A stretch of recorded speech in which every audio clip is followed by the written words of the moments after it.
Hi friends, മറ്റൊരു പുതിയ വീഡിയോയിലേക്ക് എല്ലാവർക്കും സ്വാഗതം. ഞാനിവിടെ ഇന്ന് തയ്യാറാക്കി കാണിക്കാൻ പോകുന്നത് റെസ്റ്റോറൻറ്റുകളിൽ തയ്യാറാക്കുന്നത് പോലെയുള്ള ചിക്കൻ ഫ്രൈഡ് റൈസാണ്. വളരെ കുറച്ച് ചേരുവകൾ കൊണ്ട് തന്നെ നമുക്ക് ഇത് വീടുകളിൽ എളുപ്പത്തിൽ തയ്യാറാക്കുവാൻ സാധിക്കും. ഇത് കുട്ടികൾക്കും മുതിർന്നവർക്കും ഒരുപോലെ ഇഷ്ടപ്പെടുന്ന ഒരു വിഭവമാണ്. നിങ്ങൾ ഈ ചാനൽ ആദ്യമായിട്ടാണ് കാണുന്നതെങ്കിൽ ഒന്ന് സബ്സ്ക്രൈബ് ചെയ്യുക. കൂടെ തൊട്ടടുത്തുള്ള ബെൽ ബട്ടൺ കൂടി ഒന്ന് എനേബിൾ ചെയ്യുക. ഇനി നമുക്ക് ചിക്കൻ ഫ്രൈഡ് റൈസ് എങ്ങനെയാണ് തയ്യാറാക്കുന്നത് എന്ന് നോക്കാം. ഇതിനായി ഞാനിവിടെ ഒരു 200 ഗ്രാം ചിക്കനാണ് എടുത്തിട്ടുള്ളത്. എല്ലില്ലാതെ കുറച്ച് നീളത്തിലാണ് ഇത് അരിഞ്ഞെടുത്തിട്ടുള്ളത്. ഇനി നമുക്ക് ഇതിലേക്ക് ആവശ്യമുള്ള മസാലകൾ ചേർത്ത് കൊടുക്കാം. 1.5 ടീസ്പൂൺ കുരുമുളക് പൊടി, ഉപ്പ് ആവശ്യത്തിന്, 1 ടീസ്പൂൺ ഇഞ്ചി വെളുത്തുള്ളി paste, 2 teaspoon cornflour, 1 teaspoon soya sauce എന്നിവ ചേർത്ത് കൊടുത്തതിന് ശേഷം ഒന്ന് നന്നായി ഇളക്കി യോജിപ്പിക്കുക.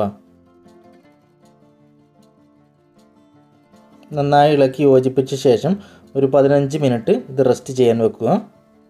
ഇനി നമുക്ക് ഇതിലേക്ക് ആവശ്യമുള്ള റൈസ് തയ്യാറാക്കാം. ഇതിനായി ഞാനിവിടെ 1.5 കപ്പ് ബസുമതി റൈസാണ് എടുത്തിട്ടുള്ളത്. ഇത് അരമണിക്കൂർ നേരം വെള്ളത്തിൽ കുതിർത്തി വെച്ചിട്ടുണ്ട്. ഇനി നമുക്ക് ഇതൊരു കുക്കറിലേക്ക് ഇട്ട് കൊടുക്കുക. അരി കുക്കറിലേക്ക് ഇട്ട് കൊടുത്തതിന് ശേഷം 2 കപ്പ് വെള്ളം കൂടി ചേർത്ത് കൊടുക്കുക. ഞാനിവിടെ 1.5 കപ്പ് അരിയാണ് എടുത്തിട്ടുള്ളത്. അതിന് കണക്കാക്കിയുള്ള വെള്ളമാണ് ഈ 2 കപ്പ് എടുത്തിട്ടുള്ളത്. അതിനുശേഷം ഇതിലേക്ക് ഒരു നാരങ്ങ പിഴിഞ്ഞൊഴിക്കുക. 1 ടീസ്പൂൺ ഒലീവ് ഓയിൽ അല്ലെങ്കിൽ സൺഫ്ലവർ ഓയിൽ ചേർത്ത് കൊടുക്കുക. ഇനി ഇതിലേക്ക് ആവശ്യത്തിന് ഉപ്പ് ചേർത്ത് കൊടുക്കുക. ഉപ്പ് ചേർത്ത് കൊടുത്ത ശേഷം ഒന്ന് നന്നായി ഇളക്കി കൊടുക്കുക. ഇനി നമുക്ക് കുക്കറിൻ്റെ മൂടി വെച്ച് ഒരു 2 വിസിൽ വരുന്നത് വരെ ഒന്ന് വേവിക്കുക.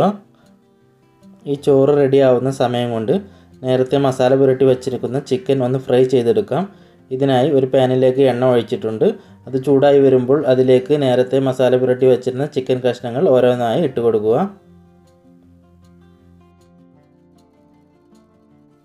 ഒരു ഭാഗം ഏകദേശം പാകമായി വരുമ്പോൾ ഇതുപോലെ ഒന്ന് തിരിച്ചിട്ട് കൊടുക്കുക. ഇപ്പോൾ ചിക്കൻ നല്ലവണ്ണം വെന്ത് ഇതുപോലെ ബ്രൗൺ നിറമായി വന്നിട്ടുണ്ട്. ഇനി നമുക്ക് ഇത് വേറെ ഒരു പാത്രത്തിലേക്ക് എടുത്തു മാറ്റാം.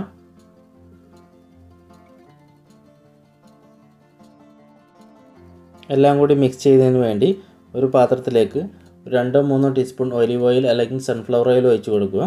അതിലേക്ക് ഇഞ്ചി അരിഞ്ഞത്, പച്ചമുളക് അരിഞ്ഞത്, വെളുത്തുള്ളി അരിഞ്ഞത് എന്നിവ ചേർത്ത് കൊടുക്കുക.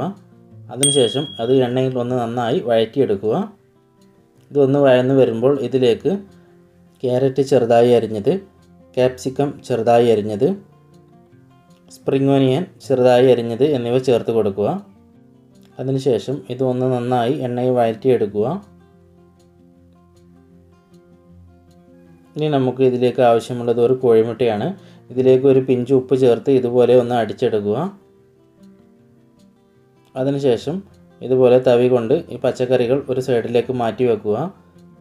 അതിനുശേഷം നേരത്തെ അടിച്ചു വെച്ച മുട്ട ഇതിലേക്ക് ഒഴിച്ചു കൊടുക്കുക.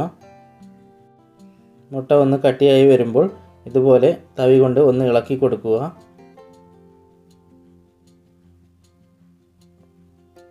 ഏകദേശം കട്ടിയായാൽ ബാക്കിയുള്ള പച്ചക്കറികൾ ചേർത്ത് ഇതുപോലെ ഒന്ന് ഇളക്കി കൊടുക്കുക.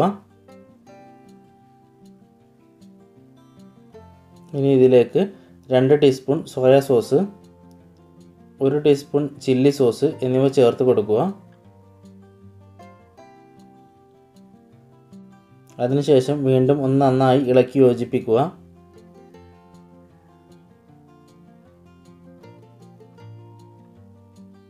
ഇനി നമുക്ക് ഇതിലേക്ക് നേരത്തെ ഫ്രൈ ചെയ്ത് വെച്ച ചിക്കൻ കഷ്ണങ്ങൾ ഇട്ട് കൊടുക്കുക.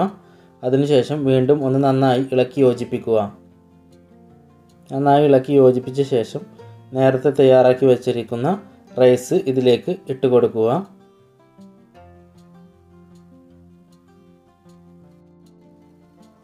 റൈസ് മുഴുവനായി ചേർത്ത് കൊടുത്തതിന് ശേഷം ഒന്ന് നന്നായി ഇളക്കി കൊടുക്കുക.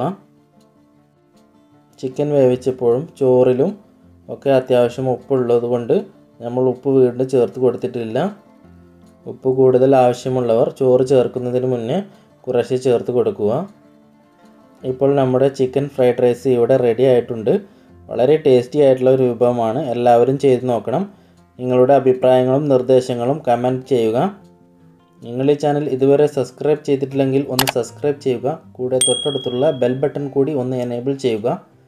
എന്നാൽ മാത്രമാണ് ഞങ്ങൾ പോസ്റ്റ് ചെയ്യുന്ന വീഡിയോകൾ നിങ്ങൾക്ക് അപ്പോൾ തന്നെ നോട്ടിഫിക്കേഷൻ വരികയുള്ളൂ. മറ്റൊരു പുതിയ വീഡിയോയുമായി വീണ്ടും കാണാം. ബൈ.